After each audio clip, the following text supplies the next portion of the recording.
Razorback? Jonathan is. Oh, Jonathan is. He Yeah. said, just for this. How's it going? Everything going all right? Yes, sir. You have any kids home for Christmas? Hey, He guess said, what? "Follow."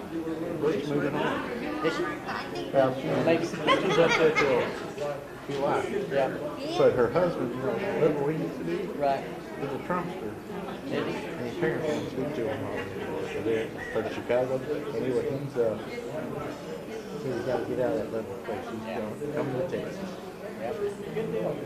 That's where he needs to be. And I'm hoping they come home. Yeah. Let me see what it sounds like.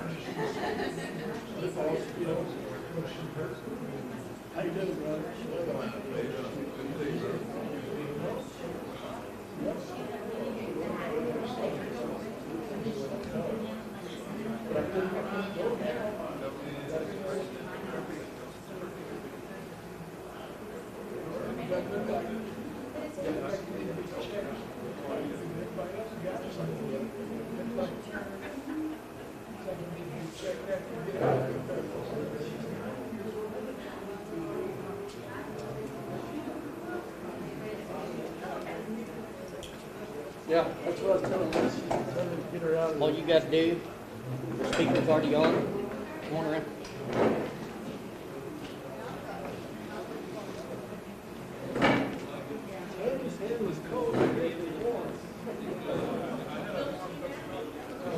When you're out there at the bottom of the play. Where's play? That right there.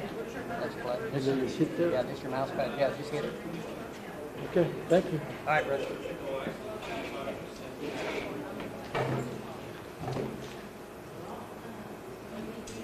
We're gonna watch another DVD tonight. Everybody liked that one last week. Dr. Harvey Porter, biblical archaeologist. Tonight is about Egypt. Egypt in the Bible. It's like 50 minutes long, so we're gonna have to. We should have time. We probably won't do a song. I'm gonna go over the announcements real quick. I guess everybody heard that Mom died. Mom passed away yesterday morning. There's been 12 people that passed away out at the Heights, and it's really bad. So from this complications of COVID, there'll be a graveside service this Friday, the 18th at 2 p.m. at the Pleasanton Cemetery. That's all she wanted was just graveside. It's like we did with Denzel. So that'll be Friday at 2 o'clock. We also express our sympathy to the family of Raymond Sellers. He passed away Sunday on the 13th. The graveside service will be scheduled for Monday the 21st at 2 p.m. at the Vermette Cemetery in Bigfoot. Raymond and Barbara, of course, worshiped here many years ago before their health got bad. Kitty Mann is with us tonight, and she saw another oncologist yesterday for the second opinion to discuss treatment options. Kitty did not decide on what treatment she will pursue yet. Please pray for Bertha Gomez. She's ill, and they're concerned that her husband might contract this disease too. He's already had a number of health issues already. We know that, Julian. Irma Henderson's cataract surgery went well. She's here tonight, and they'll do her other eye December 28th. Thanks everybody for their prayers. Mary Phillips recently had the procedure to implant a nerve stimulator in her back. This was a trial, and since it does not seem to have given her some relief, they have scheduled surgery for a permanent implant on January 4th. Alice Lester fell today, bless her heart. Nothing is broke, but she had a bad cut on her knee. They'll be using the type of stitch due to a new type of stitches due to the thinness of her skin. Irene Ramos is requesting prayers for her son Andrew. He's having his manic episodes and has run away again. She's worried about him. Saroja Swami, wife of PR, is in the ICU in India. She has an infection which they are treating her for, and she does seem to be improving. and so we need to pray for her. Felice Guerra, sister of Natty Vasquez, had a massive stroke and is in the hospital in Childress. And she was in a coma-like state for 3 days, but has awakened and she's able to get up, walk, and speak, so that's good. They were told she's not out of danger and encourage the family to see her while they can. Janae Cyril has 2 prayer requests from a friend, McKinley Maddox. His 5-year-old was diagnosed with cancer. They don't know what kind it is, but will be undergoing surgery and chemo in Dallas. And Alyssa Burns, 14, is in ICU with pneumonia, MRSA pneumonia from an infected chest tube, and is on a respirator in Charlotte, North Carolina. We need to pray for Mark Tullis. I don't see him tonight. I talked to him yesterday, or Monday, and he's just really tired, of course, from all the chemo. Sylvia's with us tonight. You doing okay, Sylvia? And we have probably somebody we're overlooking. Yvonne's with us tonight. Good to see her. Our shut-ins, our missionaries, our military, our political leaders. We've got so much to pray for. Waking Up with the Word, Bible study this Saturday, 8 a.m. is on live stream. All of our youth are invited to a Christmas party lock-in this Friday, December 18th, 8 through Saturday morning at 10 here in a fellowship hall. This is geared to the youth. Everyone's welcome to come. Please bring a white elephant gift to exchange, maximum $5. The next 2 Wednesdays of this month, 23rd and 30th, there'll be no classes. We'll all meet in the fellowship hall for Devo and singing. You have seen a large box in the hallway. Oh, hey, Mark. He said Mark told us he's watching. So we're glad he's watching. There's a large box in the hallway for toys for the Atascosa County Project Christmas. Karen Hearn is one of the elves, and she asked if we could put toys, toys in the box in there. If you find it in your heart, put an unwrapped toy, even if it's gently used, in the box. They plan on delivering them to the 4 neighborhoods in Atascosa County on Christmas Eve. So we've got to the 23rd to help out with them. Let's have a prayer and for our sick, and then we'll start our DVD. So let's pray. Thank you, Father, for this day. We praise your holy name, Father, and thank you for loving us and protecting us. Thank you for your grace and your mercy, and we know, Father, you extend that every day to us. And we're just so glad to be here tonight to study your word and listen to Dr. Porter, and help us to learn something, help us to strengthen our faith tonight. Be with the family of Raymond Sellers, and be with my family as we get together. We have many traveling to the funerals. Be with Kitty Mann, Bertha Gomez, and Irma Jean, and Mary Phillips, and our sweet sister Alice Lester, and Saroja, and Father, there's so many, and Mark Tullis and Sylvia Fusilier, and bring them back to their much wanted health, and heal them, Father, if you will. Thank you for loving us. Thank you for giving us Jesus and as our example, and thank you for the love and obedience he showed. Help us to have that same love and obedience towards you. Forgive us, Father, when we fail you. In Jesus' name we pray. Amen.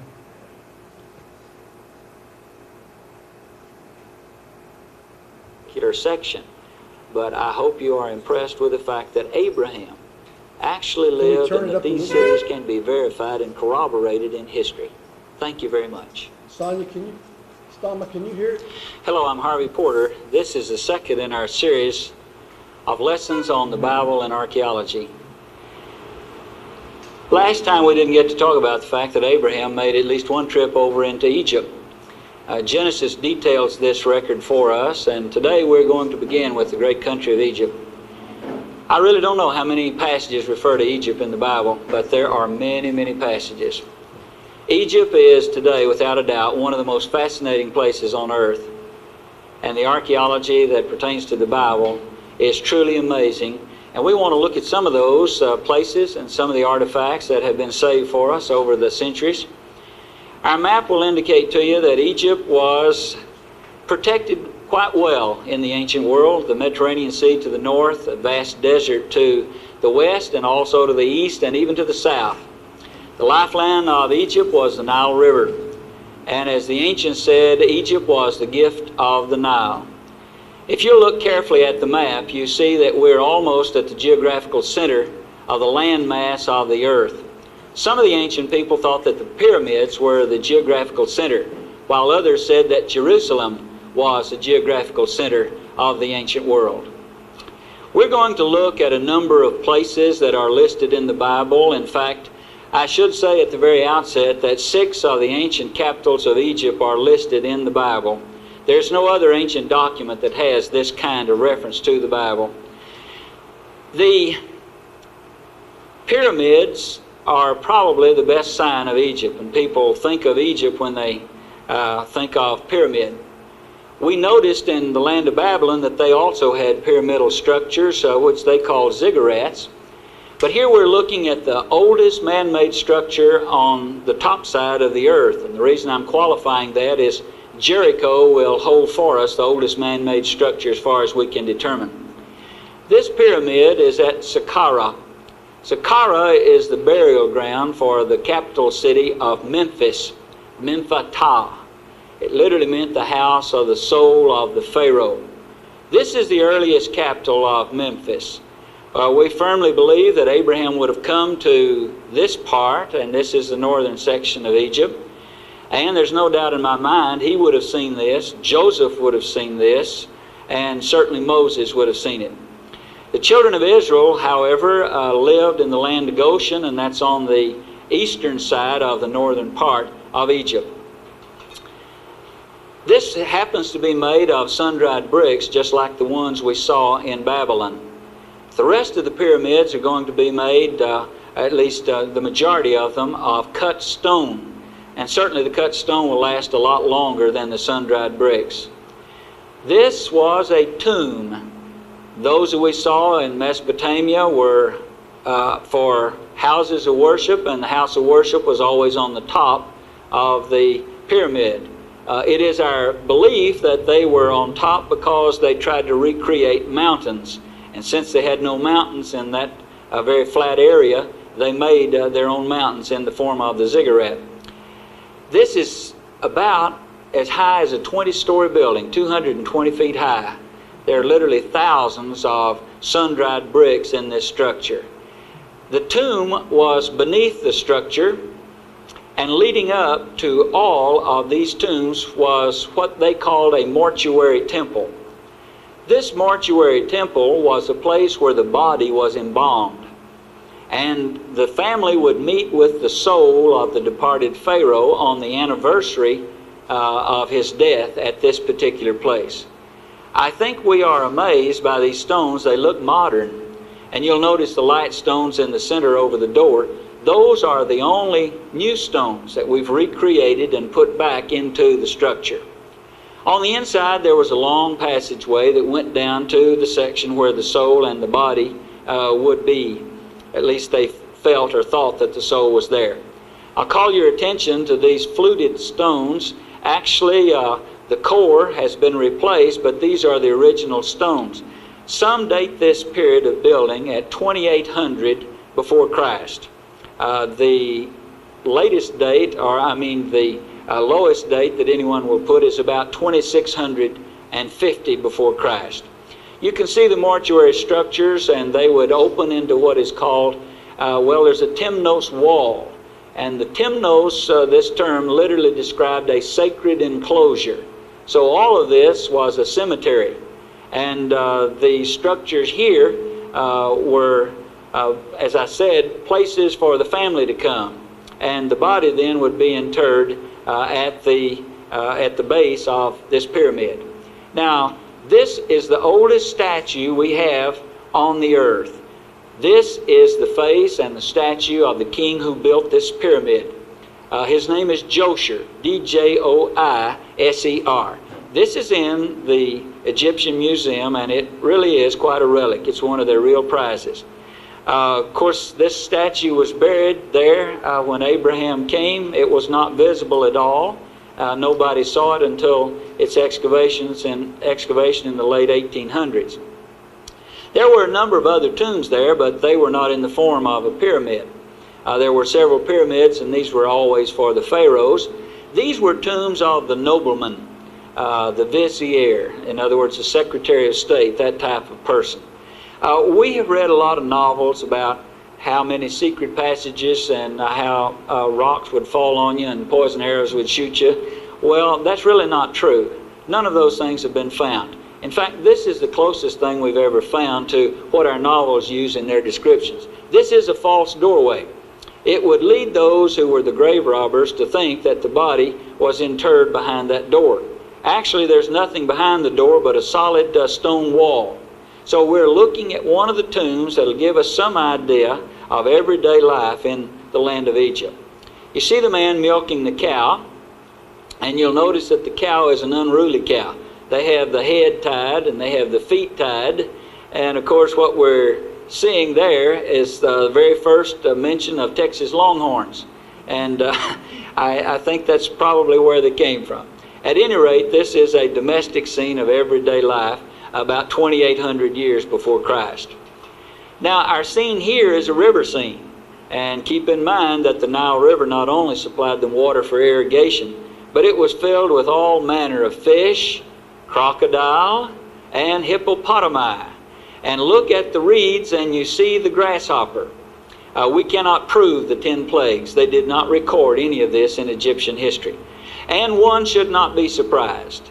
The countries then as now never recorded their defeats. They left no monuments to those that had occupied them. And so this is a wall frieze. In other words, this is the inside of a nobleman's tomb, and they've cut pictures from everyday life showing what the world was like in the time of this nobleman. They are seining fish, and if you'll notice closely, one of them is fishing with hooks, and he has multiple hooks on his line. I think that's very interesting.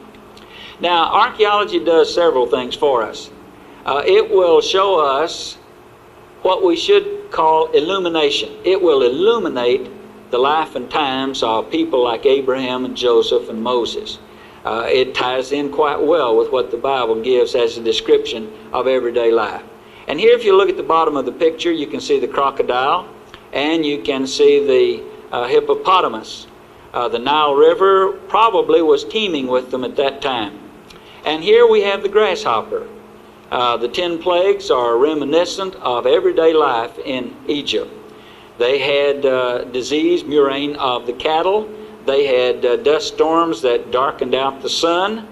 And of course there are supernatural elements at work here. God called into effect what He had created and sped up the process. The grasshoppers inundated the whole country. And so the country was certainly in the throes of 10 plagues. And they were activated by God, and Moses was the spokesman, as the Bible tells us. Now, I have this picture to show you that they do not have the wheel very early in the existence of Egypt. It comes late, but they already had it in the Mesopotamian Valley. These men are dragging on a sled large water jars, and this maybe gives us some indication as to how the pyramids were constructed. They had the inclined plane, and they dragged those stones up the inclined plane without the use of the pulley. Friends, I believe this is one of the most interesting places in Egypt. It was not built at the time of Abraham nor of Joseph, but it was in existence in the time of Moses. This is called the Serapeum. The Serapeum is a large underground man-made cavern about 200 feet long, and we're going down the entranceway, and these are the ancient steps. The wall on the right is a modern construction to keep the sand from filling this up. But as soon as we get inside, you're going to see that there are 24, in this passageway that we're looking at, 24 different burial chambers. They're about 30 feet long and about 24 feet wide. They are 40 feet below the surface of the ground above. Now what happened was the Egyptians believed that a certain kind of bull that was born every now and then, that had 4 white stocking feet and legs, a black tongue, a white star on the forehead, and a tufted tail. They believed he was a god, and they named him Apis, A-P-I-S. So this is the only burial chamber in all the world for the Apis bull.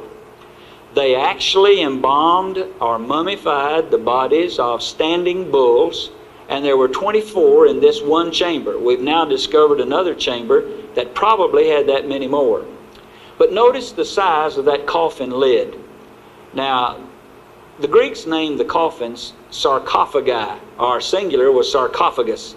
The Greek word sarx means flesh, and kophagi means eater, the flesh eater. So they put a body in this casket, and it was usually made of limestone, and the body deteriorated, and they took the bones out, put them in a small box called an ossuary box. Some of them, however, were left in their coffins.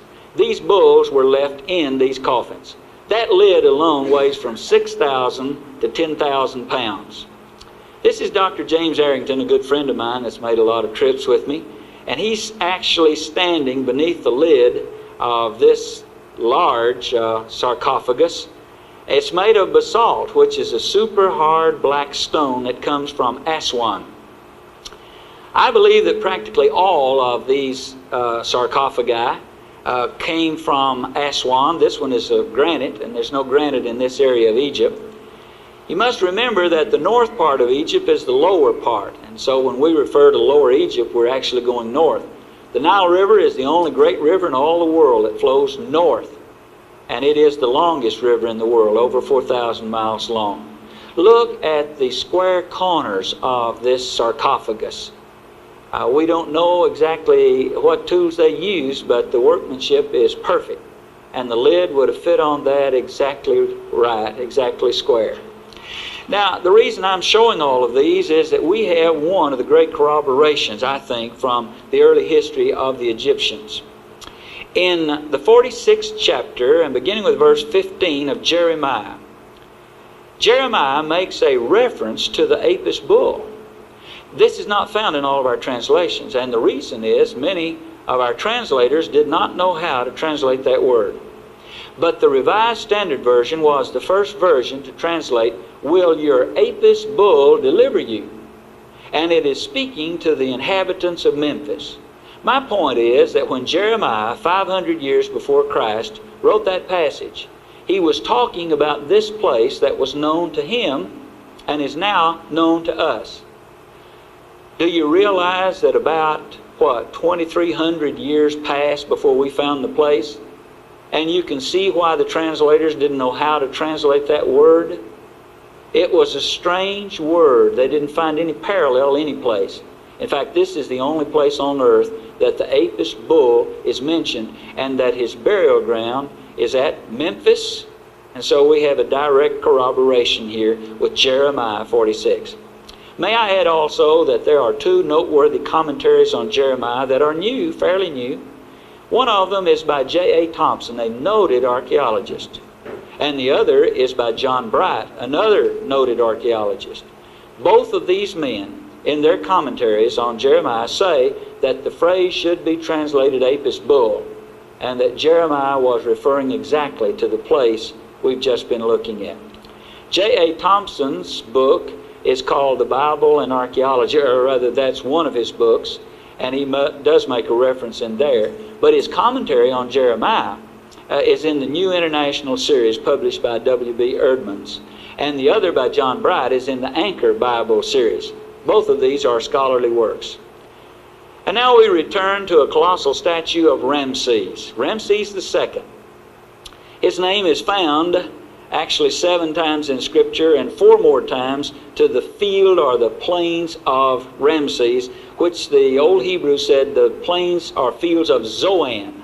And I'll go ahead and say, I believe this is the man that Moses looked at, talked to, challenged. I believe he's the Pharaoh of the Exodus.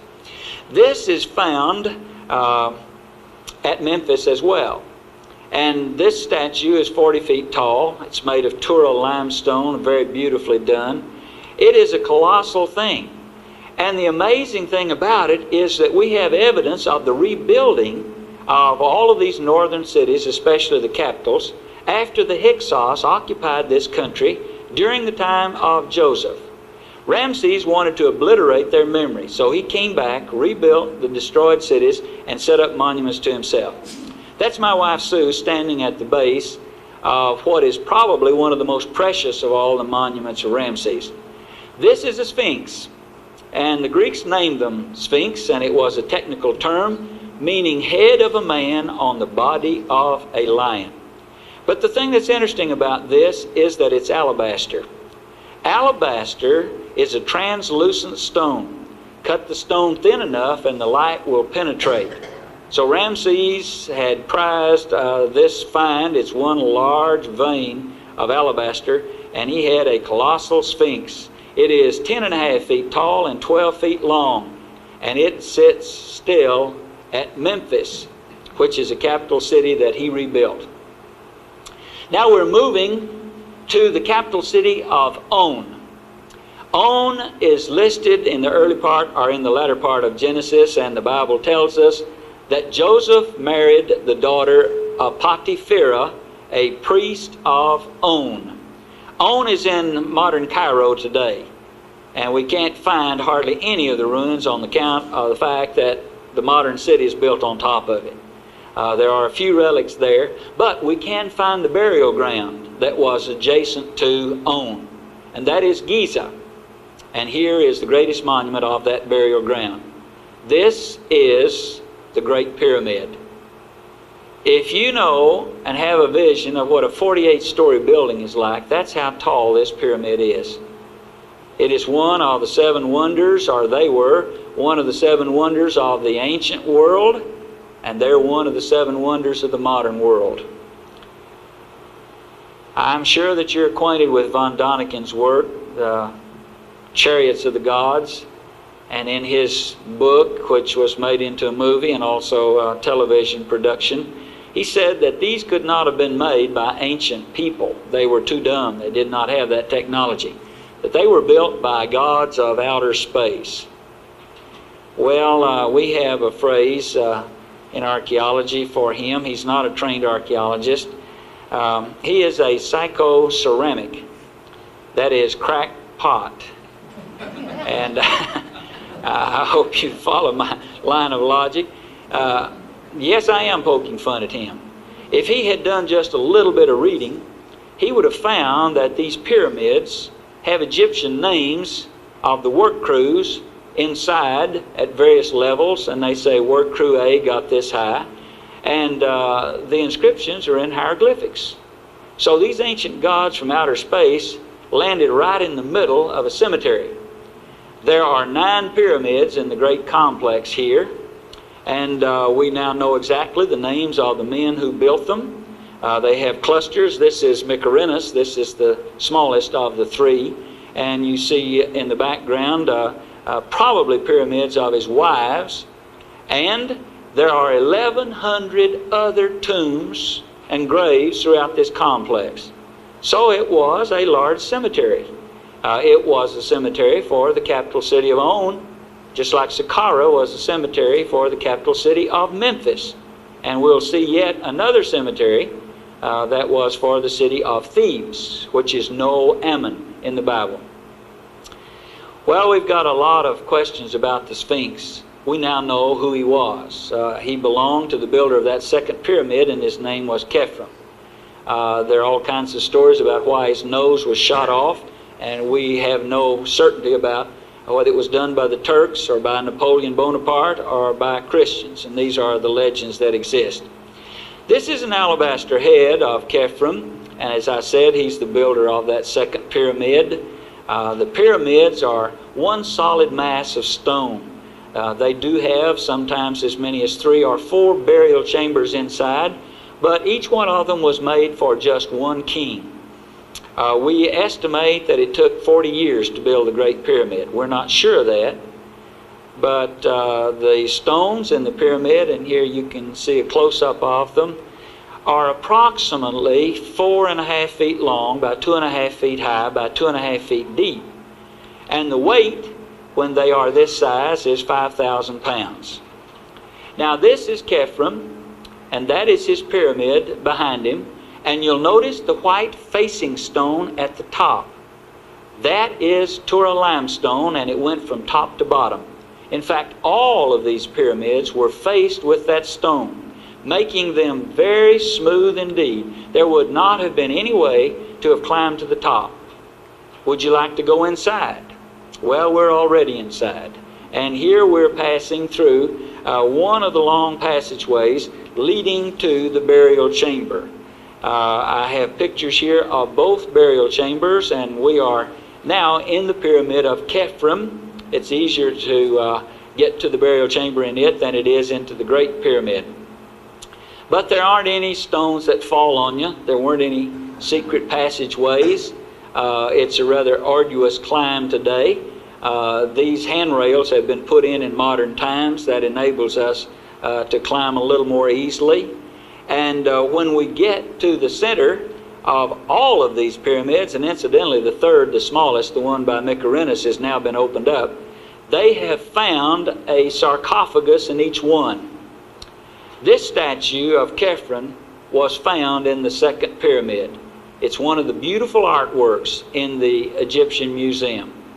I was privileged to photograph this on a special permit in 1971 when we didn't have diplomatic relations with Egypt. They permitted me to photograph as many times as I wanted 42 different objects. And this is one of the objects that I chose.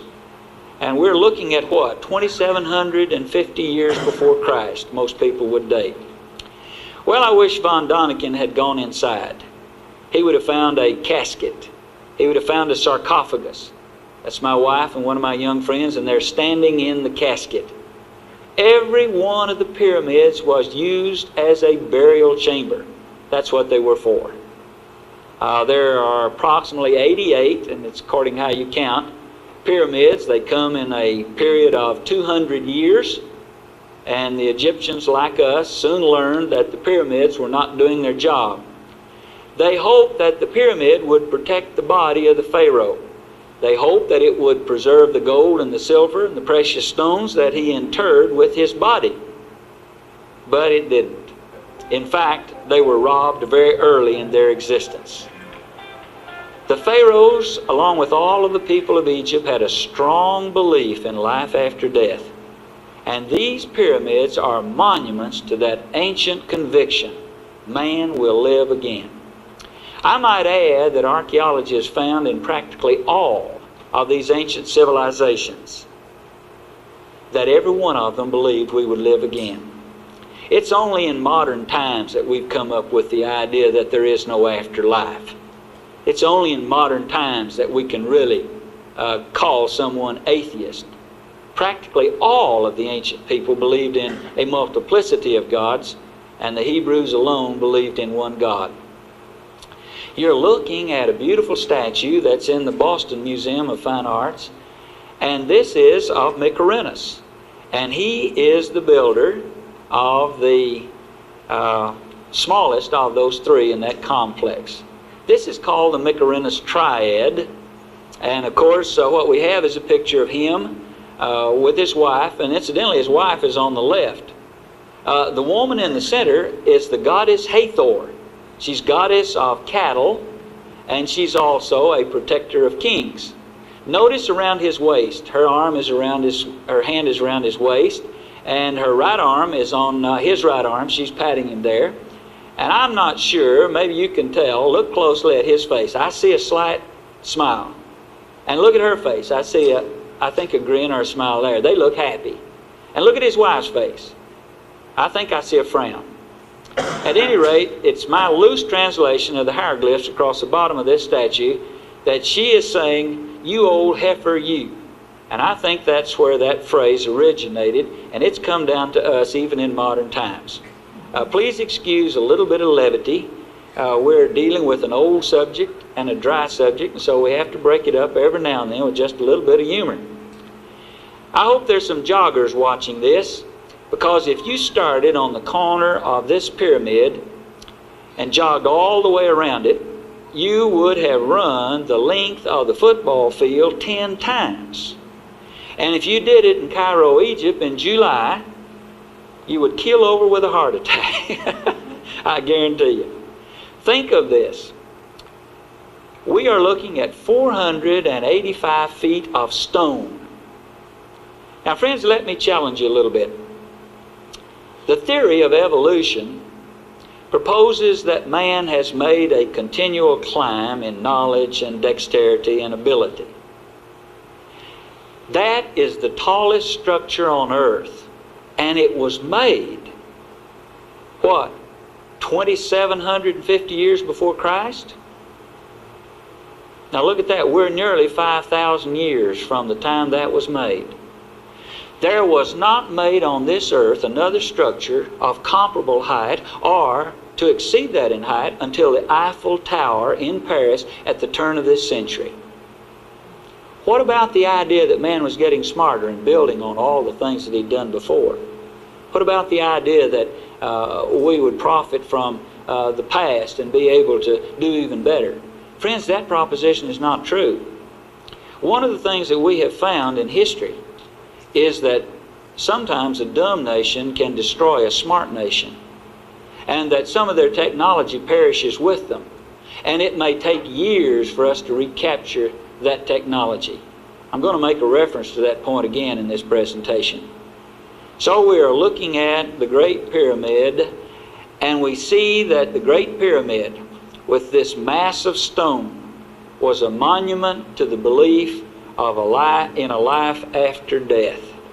This one was built by Cheops, the second by Khephren, who was either his son or his grandson, and the third by Mycerinus, who was another member of that same dynasty. We're talking about the second and third dynasties of Egypt. May I add right here that we have a phenomenal thing in the history of Egypt. There is an ancient Egyptian historian by the name of Manetho that has cataloged all of the dynasties, all 30 dynasties, clear on down until the time of our Lord, until the time of the Roman occupation of Egypt. So we have a wonderful look at the history of these ancient people. You see what looks like a boat at the backside of the pyramid. This is actually a new museum they've been trying to build for a number of years there, and the heat is so intense that they've not been able to air condition it and to keep the boat that they've excavated from that site in there. This is the most ancient boat that is known to us, and we now find that many of the tombs contain small boats like this with dolls of servants and soldiers. These are called Shwabti dolls.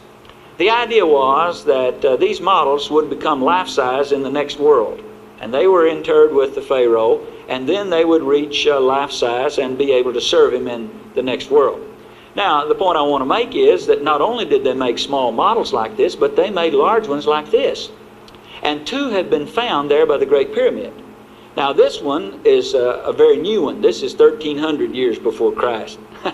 And you wonder how wood can last that long. Well, you're looking at one of the driest countries in all the world. And I'm utterly amazed that this kind of construction was being done in the time of Moses.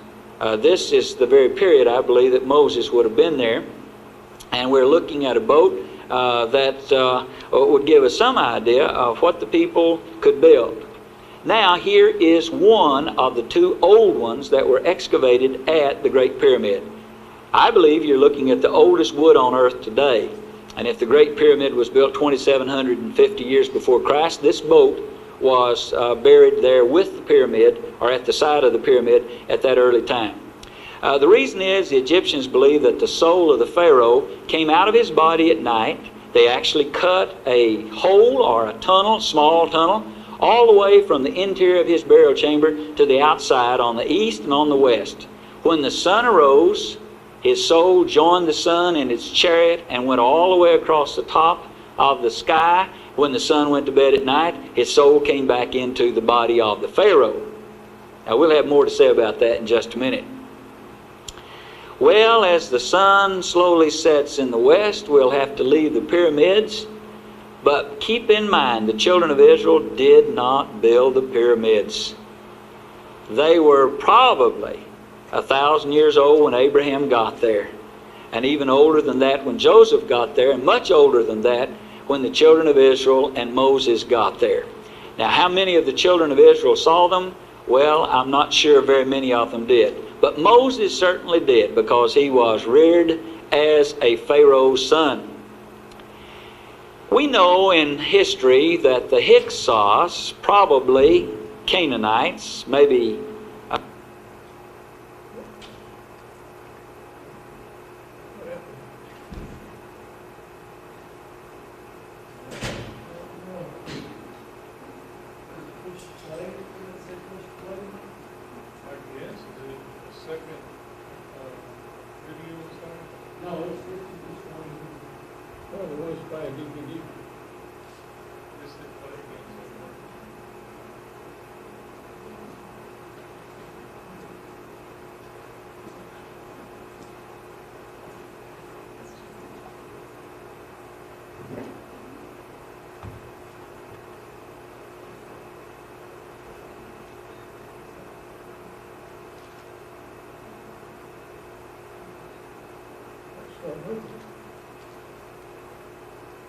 I don't know what happened.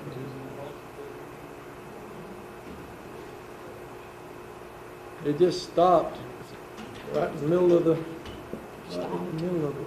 When did you know it is? No, it's all right.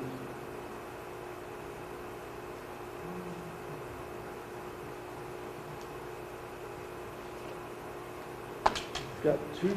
There's 3 discs, and it's got 2 on each one.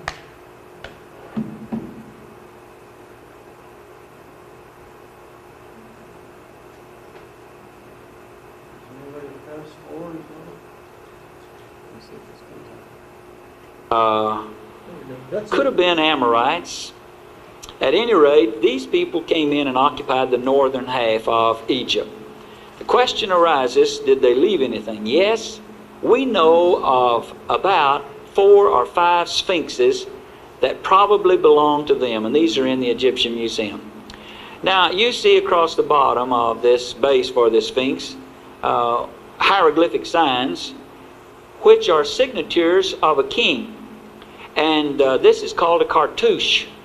And these are lying on their side, but that literally is a rope that circles the signature of the king.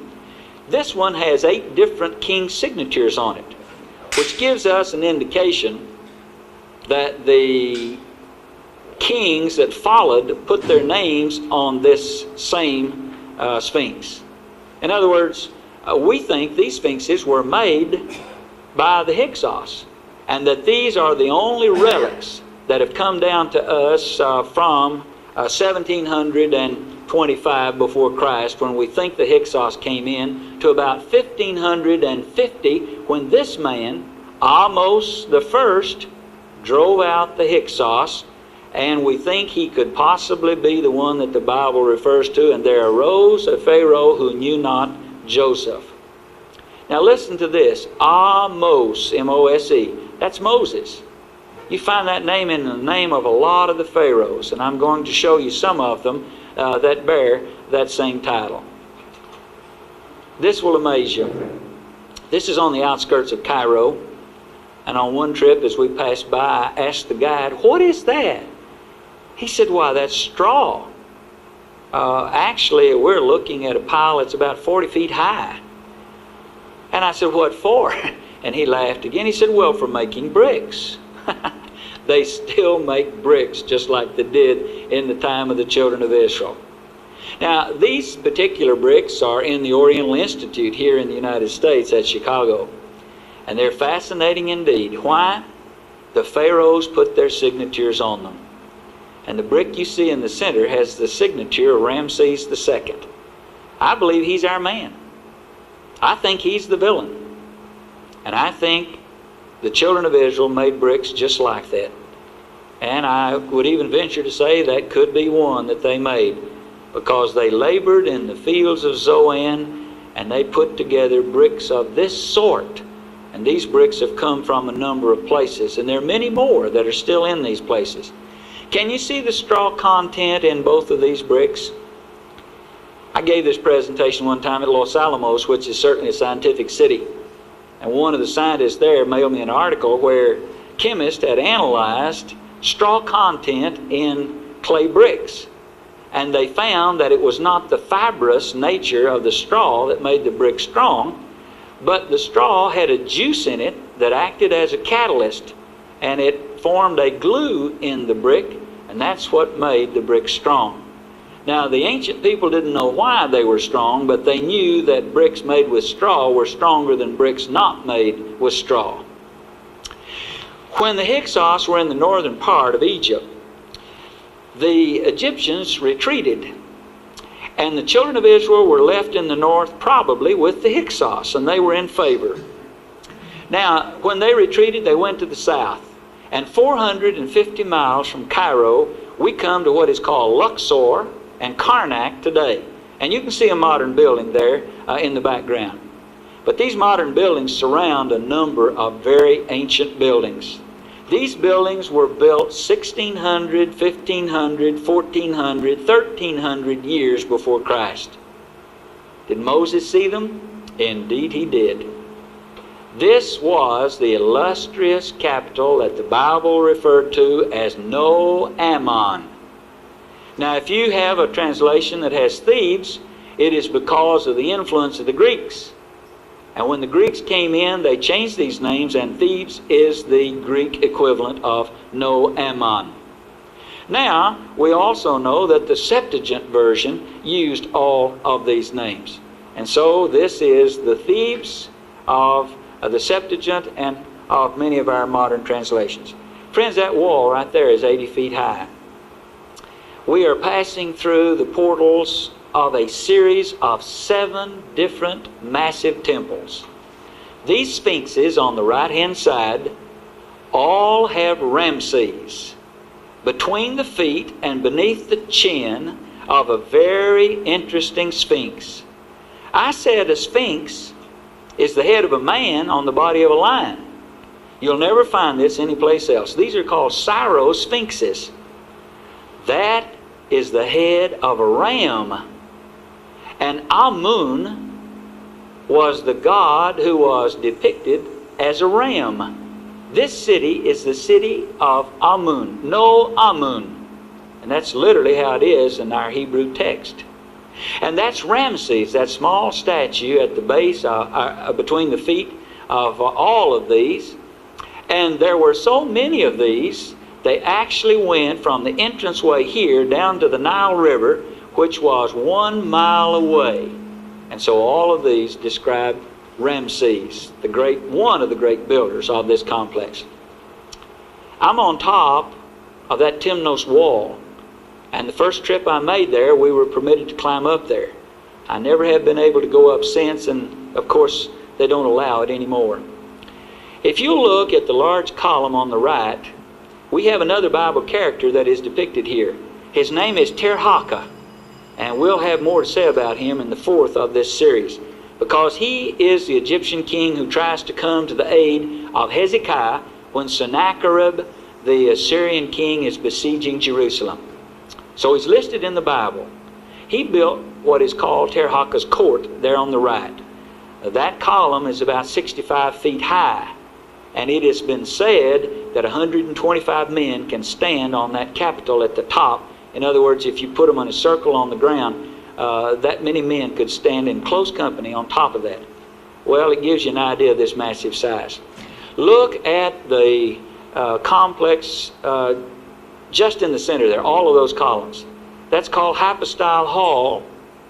It was started by Seti I, who was the father of Ramses, but it was completed by Ramses.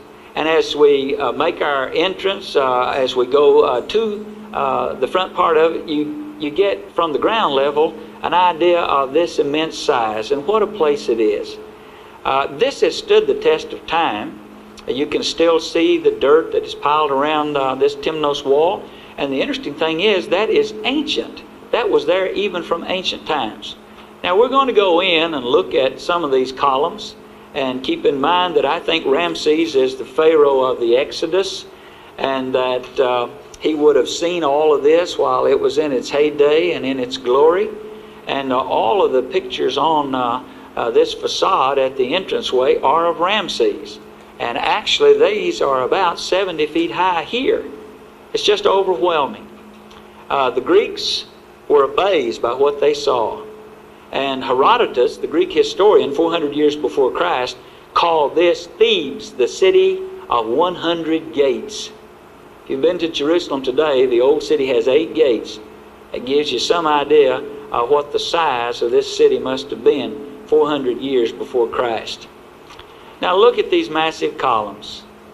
Seti I, and he could have been the Pharaoh of the oppression.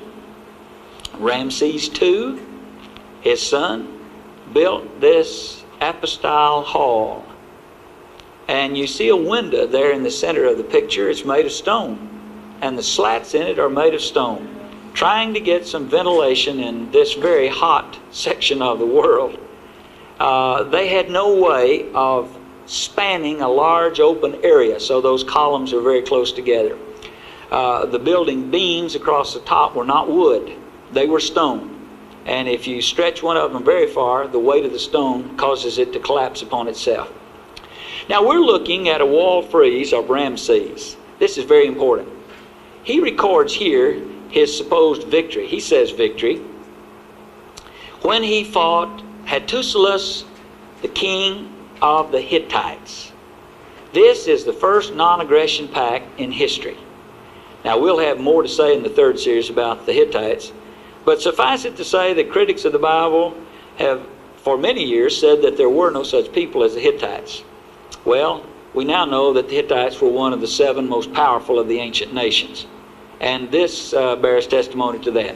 Ramses fought them in the Battle of Kadesh, and he fought them to a standstill. He was supposedly the strongest ruler in all the world.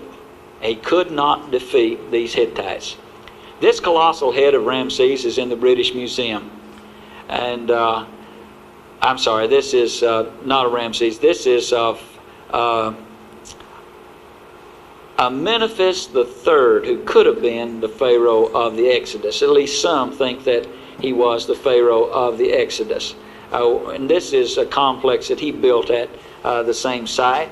And as you look at the small columns here in the foreground, that is a Roman forum that was put there in the time of Julius Caesar. And I hope you're impressed with the size of the Egyptian work as opposed to what the Romans did. The Romans, of course, at this time, we're looking just, 50 years before the time of Christ. And what we're looking at in the background was put up in the 14th century. And you can see the watermark on it where the Nile River has indeed come up that high.